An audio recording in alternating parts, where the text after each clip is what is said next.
Thank you, Speaker. Last year was a very tough year for many Australians.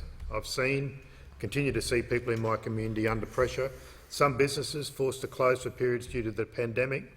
Obviously, travel has been restricted, disrupting many industries. Some frontline and essential workers have put themselves at risk just by showing up for work during the pandemic.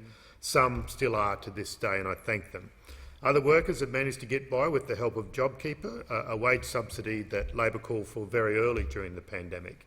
Sadly, the JobKeeper subsidy was slashed by $100 for some and $200 for others on Monday this week and is set to cease altogether next month. Many workers relying on the JobKeeper subsidy are worried right now about how they will put food on the table and keep a roof over their heads. This is a premature withdrawal of support for business and workers because many Moreton businesses are still doing it tough, especially those sectors where international travel is an essential component. Businesses who rely on international students are being hammered right now.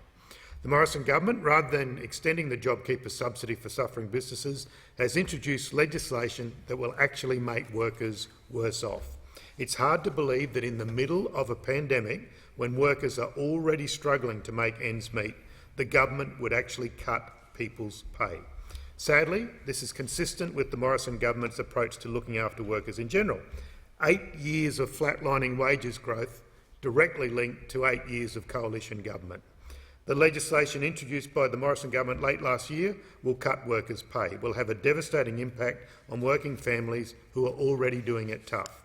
In particular, the Attorney-General's legislation introduced in December will suspend the Better Off Overall test for 2 years for any business that's been affected by COVID-19.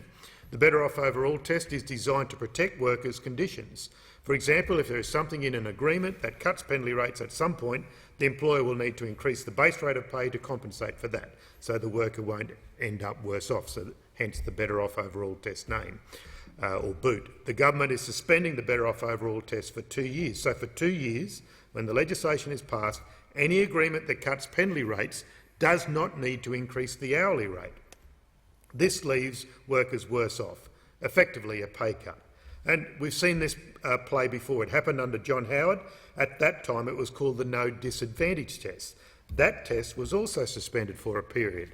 The problem is there are still agreements in place today in 2021 in workplaces from that Howard-era suspension. Even though there is a technical expiry date to the suspension, if the employer hasn't agreed to a new agreement, the current agreement that leaves the worker worse off persists. How is that for a Howard legacy? The Morrison government's new version, the new legislation, will have a lasting impact on the pay workers take home and on their working conditions. If penalty rates disappear but hourly rates stay the same, it will also impact on the working shifts that people will need to cover. Obviously, if you abolish something called the Better Off Overall test, guess what? Workers will be worse off. Pay cuts are bad for workers and bad for the economy right now. For Australia to recover from the COVID recession, we need people who have the money and to give them the confidence to spend that money in local businesses. Instead, the Morrison government wants to make work less secure and they want to cut the take-home pay of Australians. The government wants to have their cake and eat it too. They say the economy is doing well, so well enough the businesses no longer need JobKeeper, but then say the economy is doing so badly they need to cut the pay of workers. They can't have it both ways.